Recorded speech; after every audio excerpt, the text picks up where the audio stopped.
Expert. Avec vous sur Sud Radio pour cette édition spéciale entre 10h et midi. Nous revenons évidemment sur l'assassinat de cet enseignant Samuel Paty à Conflans-Sainte-Honorine. Il a été assassiné parce qu'il avait tenté d'expliquer ce qu'était la liberté d'expression, montré 2 dessins du prophète, 2 caricatures. Il avait pris la peine juste avant de demander aux élèves, de dire aux élèves musulmans qui risquaient d'être choqués de sortir ou de se cacher les yeux.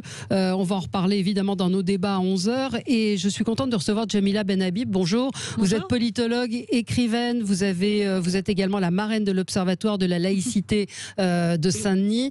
On se connaît depuis un moment. Moi j'avais lu votre livre Ma vie à contre-coran qui était paru en 2009. 2009, livre lumineux sur ce qui se passe aujourd'hui, dans lequel vous alertiez sur la montée de cet islam politique, puisque vous avez vécu en Algérie la montée de l'islam politique, vous avez vécu cette violence, vous avez fui l'Algérie pour ces raisons avec votre famille, vous êtes arrivé à Saint-Denis et vous n'avez cessé de militer. Vous êtes une femme engagée, une militante, une battante. Aujourd'hui, l'actualité vous donne une fois de plus raison. Oui, en fait, j'aurais voulu que ça ne soit pas le cas. Mais vous savez, de l'histoire que je porte en moi, ça me donne peut-être encore plus d'outils et de force pour poursuivre mon engagement où que je sois. Parce que s'il y a une caractéristique à l'islam politique, c'est que c'est véritablement un mouvement transnational et qu'il s'attaque à toutes les sociétés. Je dis bien toutes les sociétés, c'est-à-dire qu'il a commencé à imposer sa tyrannie d'abord dans les sociétés musulmanes et par la suite, il a évidemment contaminé l'Occident et en particulier l'Europe à partir des années 60 et à partir de ce moment, il n'a cessé finalement de muter, il n'a cessé de se transformer pour aujourd'hui évidemment s'attaquer à des enseignants. Mais hier c'était des policiers, c'était des militaires, c'était des journalistes. Aujourd'hui c'est des enseignants, c'est un enseignant pardon, et peut-être demain ça va être encore une autre catégorie de la population qui va être ciblée. Et c'est une menace que personne n'avait vraiment vu venir, à laquelle personne n'a cru. C'est ce que vous racontiez, c'est-à-dire que on s'est dit ça va rester cantonné à l'Algérie. Or, cet islam politique, il a, comme son nom l'indique, une visée. Il a une intention.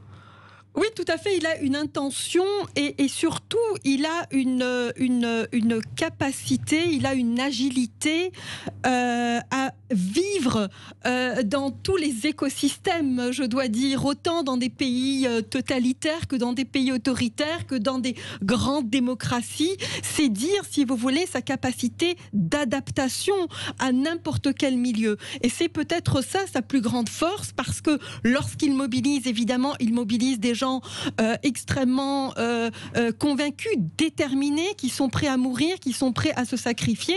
C'est bel et bien l'unique idéologie aujourd'hui dans le monde qui est prête, qui a une armée qui a une armée d'enfants, d'adolescents, d'hommes, de femmes, et qui sont prêts à mourir pour leur idéal. Donc c'est bien ça dont il s'agit. Et je ne veux pas qu'on se trompe sur la nature de la confrontation. Samuel Paty n'est pas seulement mort, il n'a pas seulement été décapité parce qu'il a montré les caricatures, non, parce qu'il a d'abord véhiculé une parole qui est concurrentielle à la parole des islamistes, parce que sa parole à lui, c'est une parole qui est bâtie sur la raison, le savoir, la connaissance, cette permission pour le rire, pour la sensualité, pour la vie, pour la générosité. Et donc c'est ça véritablement qui est insupportable aux yeux des islamistes. Ils se sont attaqués à Samuel Paty comme ils se sont attaqués à des enseignants un peu partout dans le monde musulman. Et moi je me souviens qu'en Algérie, on allait chercher les enseignants dans les classes et on les égorgeait devant leurs élèves. Y a-t-il plus un acte plus barbare que celui-ci? C'était évidemment pour traumatiser l'ensemble de la société. Oui, est-ce que l'islamisme est plus présent? On a l'impression que c'est plus présent dans nos pays que dans les pays musulmans. Est-ce que vous avez cette impression qu'en fait on est plus musulman que les pays musulmans sur l'islam, plus intégriste que dans ces pays-là, parce que là la personne qui était là depuis 6 ans, qui est tchétchène mais qui est arrivée à l'âge de 6 ans, c'est pas une personne qui pouvait être concernée indirectement par ce professeur.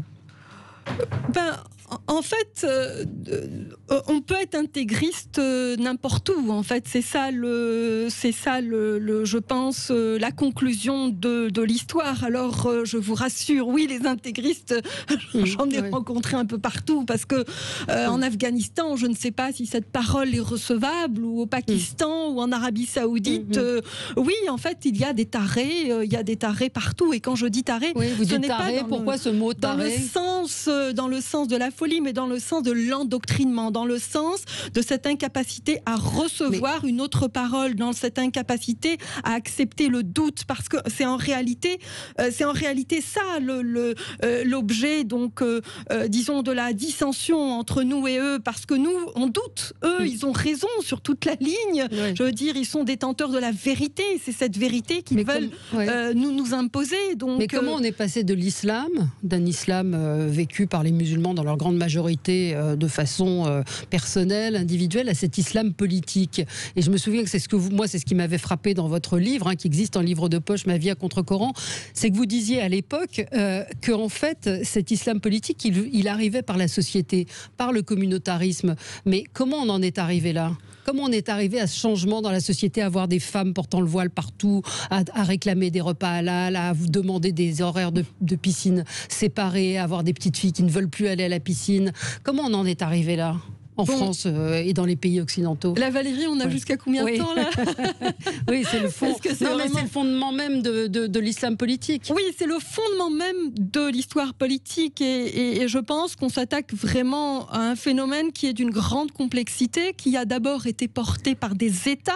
Je veux dire, derrière l'islam politique, il y a bien des États qui sont puissants. Il y a bien l'Arabie Saoudite, il y a bien l'Iran, il y a bien aussi la complicité des États européens qui continuent, et des États-Unis qui continuent, je veux dire, d'entretenir des amitiés même très fortes et très solides. Et donc, on a fermé les yeux sur ce qu'étaient ces États-là, sur l'idéologie, et pire encore, on a utilisé, les États-Unis, les Américains ont utilisé ces pays-là comme pour les préserver pour leur guerre absolument folle contre, si vous voulez, le communisme. Et à partir de là, ça a métastasé. D'abord, évidemment, en Afghanistan, et puis ensuite en Iran, en Algérie, partout en Afrique. En Europe, en France, en Belgique, vous disiez que la situation en Belgique était absolument dramatique, c'est-à-dire ces accommodements. Vous avez vécu au Québec également, ces accommodements raisonnables, comme ils disent là-bas. Comment on a accepté ces accommodements-là? Et c'est ça aujourd'hui où on voit tout le monde s'agiter, dire ça va changer, mais on a laissé, quand le président de la République dit ils ne passeront pas, ils sont passés. Non ? En fait, oui et non. Je veux dire, il ne faut pas non plus donner cette impression que nous avons perdue, parce que tant et aussi longtemps qu'il va continuer d'avoir des Samuel Paty, tant et aussi longtemps que Charlie Hebdo continuera d'être publié hebdomadairement, ça veut dire que nous sommes très nombreux à résister contre l'islam politique. La France est un grand pays. La France est un pays aussi qui véhicule des idées, qui véhicule un mode de vie, qui véhicule aussi une façon